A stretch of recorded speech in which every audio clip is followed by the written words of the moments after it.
नमस्कार, news 69 channel में आपका स्वागत है। मैं हूं आपके साथ अंकिता। चलिए बढ़ते हैं खबर की ओर। जबलपुर के गीता भवन पहुंचे मध्य प्रदेश के मुख्यमंत्री डॉक्टर मोहन यादव ने जबलपुर के विकास को लेकर कई बड़े और महत्वपूर्ण ऐलान किए हैं।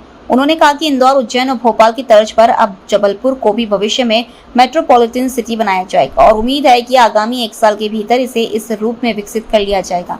इसके साथ ही स्थानीय लकड़ी और फर्नीचर उद्योग को बढ़ावा देने के लिए जबलपुर में फर्नीचर क्लस्टर स्थापित करने की भी योजना है, जिससे इस क्षेत्र के कुशल कारीगरों को नया प्रोत्साहन मिलेगा। मुख्यमंत्री डॉक्टर मोहन यादव ने आगे बताया कि चिकित्सा और शिक्षा के क्षेत्र में भी जबलपुर नए आयाम छू रहा है। एम्स की तर्ज पर यहाँ के मेडिकल यूनिवर्सिटी के परिसर और चिकित्सा सुविधाओं को प्रदेश का सबसे आदर्श मॉडल बनाया जा रहा है, जिससे पूरा अंचल गौरवान्वित होगा। इसके अलावा नगर निगम द्वारा पर्यावरण संरक्षण और रोजगार सृजन की दिशा में भी बड़े कदम उठाए गए हैं, जिसमें 11 लाख पेड़ लगाने से लेकर धोबीघाट के व्यवसायियों और मछुआरा भाई बहनों के लिए करोड़ों रुपए के विकास एवं रोजगार परक प्रोजेक्ट शामिल है।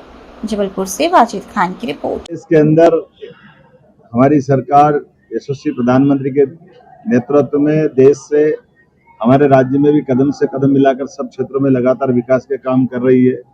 उसी सिलसिले में यहाँ हमारे अपने जबलपुर को भविष्य में मेट्रोपॉलिटन सिटी बनाने की दृष्टि से इंदौर, उज्जैन और भोपाल के बाद जबलपुर को मेट्रोपॉलिटन हम बनाने की तरफ बढ़ रहे हैं और उम्मीद करेंगे 1 साल के अंदर हम इसको मेट्रोपॉलिटन सिटी के रूप में बढ़ाएं। साथ ही साथ भविष्य में फर्नीचर क्लस्टर यहाँ आसपास का इमारती लकड़ी का अच्छा मार्केट भी है। फर्नीचर बनाने वाले भी बहुत अच्छे कारीगर लोग हैं। आज के समय में इसको प्रोत्साहन देने की आवश्यकता है, इसलिए फर्नीचर क्लस्टर भी जबलपुर में बनाया जाएगा। एम्स की तर्ज पर यहाँ की मेडिकल यूनिवर्सिटी के कैंपस के साथ साथ मेडिकल सुविधाओं की दृष्टि से भी पूरे प्रदेश का सबसे आदर्श मॉडल, स्टेट लेवल पे तो देश का पहला मॉडल जबलपुर में बनाया जाएगा, जिसके बलबूते पर हमारा अपना ये पूरा अंचल चिकित्सा क्षेत्र में एक नई पहचान बनाएगा। हमारे अपने सांदीपनि विद्यालयों के बलबूते पर हमारे स्कूल एजुकेशन में लगातार सुधार की तरफ हम बढ़ रहे हैं। ऐसे में सांदीपनि विद्यालय भी और कई सारे विधानसभा क्षेत्रों में हम लगातार स्वीकृत कर रहे हैं। साथ ही साथ पिछले समय ये हमने अपने आसपास के टाइगर अभयारण्य, जितने यहाँ नैसर्गिक सौंदर्य के जबलपुर के आसपास में टूरिस्टों के लिए भी और जबलपुर के खुद के लिए भी हमारा एक बड़ा जू बनाने का यहाँ निर्णय हुआ है और उस निर्णय में हम काफी आगे बढ़ गए हैं। बहुत जल्दी उसमें फलीभूत होकर भूमि पूजन का मौका आएगा। विकास के मामले में हमारी सरकार सभी क्षेत्रों में समान रूप से काम कर रही है। मैं अपनी ओर से जबलपुर वासियों को बधाई देना चाहूंगा। आज यहाँ लगातार नगर निगम की तरफ से 11 लाख पेड़ लगा करके एक पेड़ माँ के नाम माननीय प्रधानमंत्री के संकल्प की पूर्ति भी की है।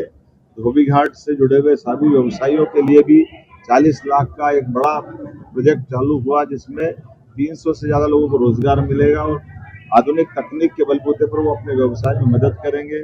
मछुआरे भाई बहनों के लिए भी मछली मार्केट का एक बड़ा प्रोजेक्ट, लगभग 300 करोड़ 350 करोड़ का सीवेज ट्रीटमेंट प्लांट का आज यहाँ इस पहले चरण का भूमि पूजन हुआ। अमृत 2 के कामकाज भी सब मिलाकर के सैकड़ों करोड़ 400 से 600 करोड़ के अलग अलग कामों का भूमि पूजन लोकार्पण हुआ और ये रेहड़ी पटरी वालों को भी लोन दे करके नगर निगम ने अपनी सरकार की योजनाओं को धरातल पर उतारने का काम किया है।